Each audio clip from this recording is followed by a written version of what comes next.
Halo,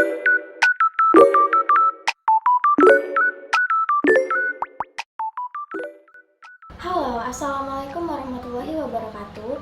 Nama saya Diwali Frana Syabilah dengan NIM 241241006, Prodi Teater isi Surakarta. Di sini saya akan mereview buku yang berjudul Teknik Dasar Pemeranan karya Wahyu Novianto. Buku ini memiliki 8 bab. Yang pertama itu adalah acting. Nah, di bab ini dibagi menjadi 2. Yang bagian pertama adalah acting dan bagian kedua adalah pendekatan acting. Usmar Ismail menjelaskan tentang acting adalah seni menafsirkan kehidupan secara kreatif menggunakan peralatan tubuh, pikiran, dan perasaan. Acting merupakan peragaan sebuah peran yang menyebabkan penonton hanyut dalam ilusi yang dibuat oleh aktor. Contohnya yaitu ekspresi wajah, kepekaan, persepsi, imajinasi, dan lain sebagainya. Kita lanjut yang bagian B, pendekatan acting.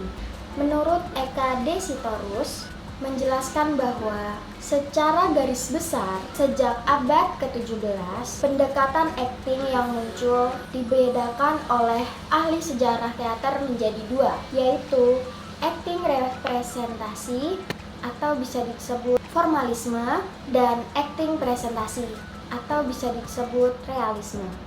Kita lanjut ke bab 2, yaitu modal dasar seorang aktor. Yang pertama ada tubuh. Saat seorang aktor muncul pertama kali, itu yang dilihat oleh penonton adalah tubuh seorang aktor. Boleslavski berpendapat bahwa tubuh memiliki hubungan yang erat pada laku dramatis.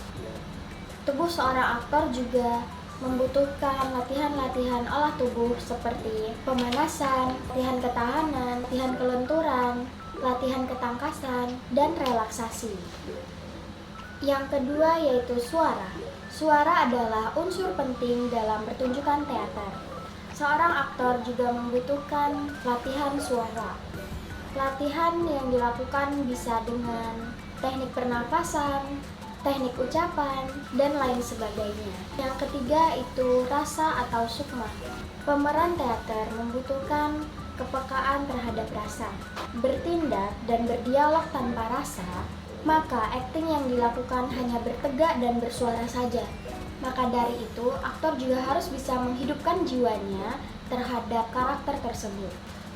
Bisa dilakukan dengan melatih ingatan emosi, imajinasi, membangun watak, dan lain sebagainya. Kita lanjut yang bab ketiga, yaitu teknik pemeranan. Di dalam bab ini memiliki banyak teknik-teknik pemeranan. Contohnya bagian A, isolasi diri dan topeng karakter. Pelatihan pertama keaktoran adalah dengan mengenali diri sendiri. Jadi, kalau kita tidak bisa mengenali diri sendiri, bagaimana kita bisa mengenali karakter tersebut? Isolasi diri dan topeng karakter itu juga memiliki berbagai macam cara dan juga contoh, yaitu topeng netral, topeng emosi, topeng karakter, topeng usia, dan mimesis. Topeng-topeng tersebut adalah tugas seorang aktor yang harus bisa memerankan topeng-topeng tersebut, contohnya netral, emosi, dan lain sebagainya.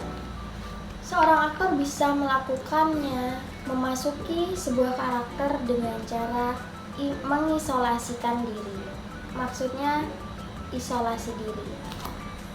Bagian B, teknik bermain drama. Yang pertama ada teknik muncul. Teknik muncul ini seperti dari babak ke babak. Yang kedua ada teknik memberi isi. Teknik memberi isi itu maksudnya seperti ada kata-kata yang harus ada penekanan biar memiliki isi atau makna yang berbeda. Yang ketiga ada teknik pengembangan. Teknik pengembangan ini sangat penting dalam pertunjukan teater. Yang keempat ada teknik menahan puncak. Yang kelima ada teknik timing. Timing selalu berkaitan dengan tempo. Baik, kita langsung saja tanpa bertele-tele lanjut ke bagian yang C, mengolah kreativitas. Mengolah kreativitas bisa dilakukan dengan improvisasi dan juga bisnis acting. Ping, kita lanjut ke bab yang keempat, bermain berpasangan. Isinya tentang blocking dan momen. Blocking adalah kedudukan seorang aktor ketika berada di dalam panggung atau di atas panggung. Yang B yaitu levelitas dan komposisi. Baik, kita langsung lanjut ke bab yang kelima. Bab yang kelima isinya yaitu bermain dengan naskah.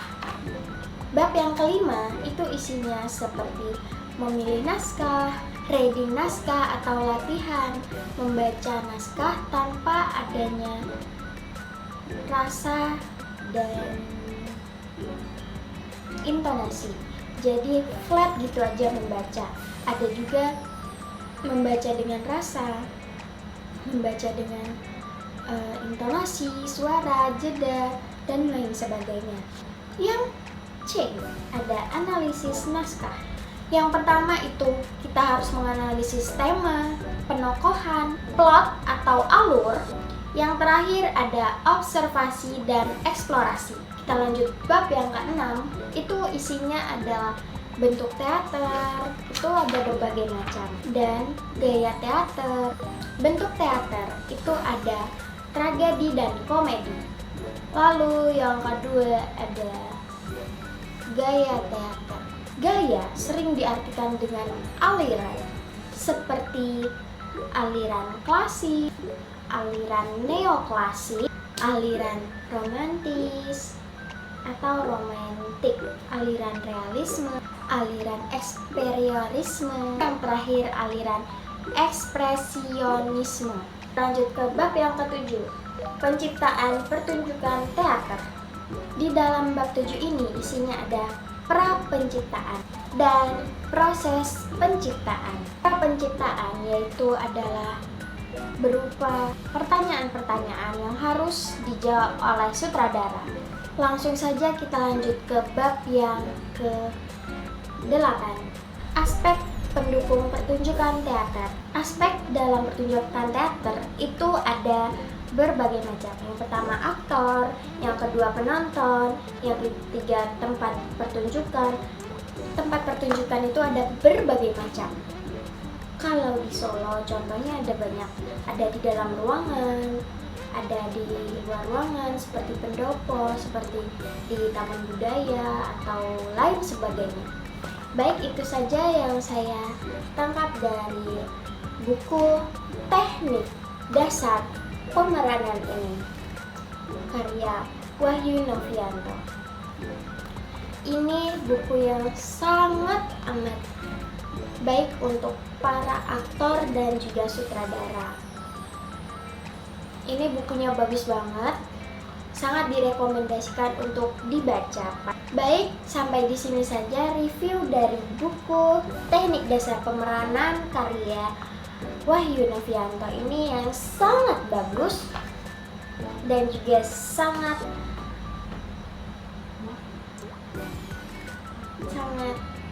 worth it untuk dibaca, dan juga banyak ilmunya yang ada di sini. Kurang lebihnya kalau ada kata-kata yang salah mohon dimaafkan. Wassalamualaikum warahmatullahi wabarakatuh. Saya Diwali Frana Syabilah undur diri. Bye bye.